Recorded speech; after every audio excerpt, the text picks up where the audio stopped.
All right. So next question comes from Josh on Twitter. He My says, old roommate. "Oh, that's who that is. Okay, cool. Well, hi, Josh. Glad you listened to the show. So, biggest surprise winner and biggest surprise loser in NFL Week One. Andy, go ahead. I have for my winner the Oakland Raiders. Uh huh. They looked good. They don't look like a bottom five team. I love the involvement of Darren Waller. Their tight Mm. end seems like they can run the offense. Tyrell Williams look good. Defense look great. Carl Joseph and Jonathan Abram, just two big boy safeties, look great together. I'm kind of being contradiction in my earlier statement. Don't overreact to week one, but they looked good. I don't think that's an overreaction. They really did look good. I liked how the Raiders looked on Monday. I had them picked, but I think after the Antonio Brown drama, most people, even if they had picked the Raiders, would have flipped I on mean, that with one. Antonio Brown, I still have them as bottom tier. Yeah, I really liked what I saw out of the Raiders, specifically Josh Jacobs. Who was And your then, biggest surprise as a loser? oh, hold on, I have an honorable mention Mm. of my biggest winner that didn't win their game, Hmm. and that's the Indianapolis Colts. They competed with the Chargers. Everyone threw them out the window. I didn't. I said the last time I believe Jacoby Brissett, and Hmm. they looked good. I mean, they're not going to contend or anything, but they're not competing for the number one overall pick. Yeah. And then for loser, I have the Atlanta Falcons because boy, did they get demolished. Yeah, I totally agree with that one.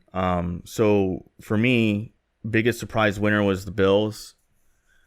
I really liked what I saw out of the Bills, specifically in that fourth quarter. I thought that game was over. I kind of stopped paying attention to it. You guys know I watch Game Mix on Sunday Ticket, so I have it. I remember it was in the top right corner of my screen. I just stopped looking to the top right. I figured this game's over.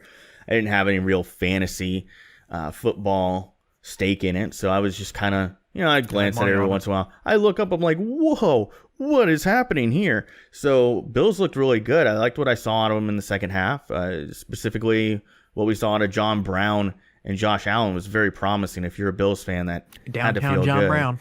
Yeah, I really like him a lot in Buffalo. I was a little bit pensive towards being optimistic, Devin but Singletary, it looked great too.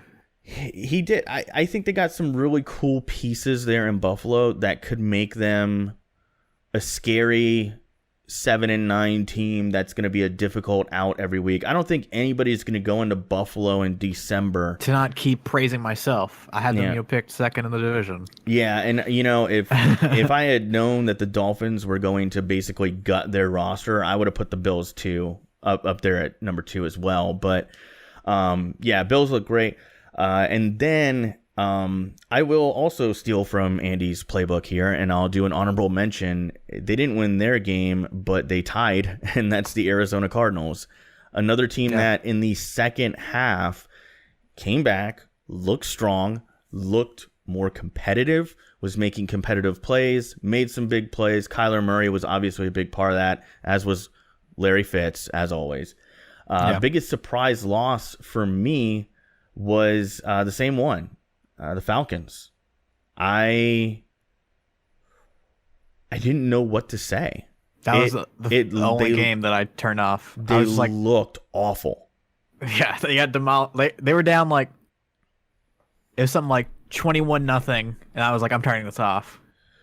To the Vikings' credit, I don't want it to seem like I'm saying the Falcons did it to themselves. Like, the Vikings went in there and like owned it. Like, they executed basically perfect football.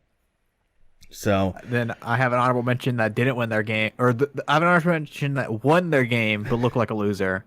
who's that? And that's the Seattle Seahawks beating the Bengals by 1 point. I really thought the Bengals were going to win that game. I was impressed with Andy Dalton's performance.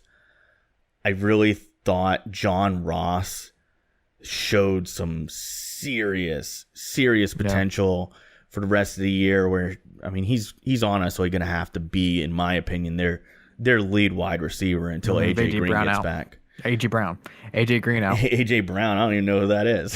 He's a rookie wide receiver.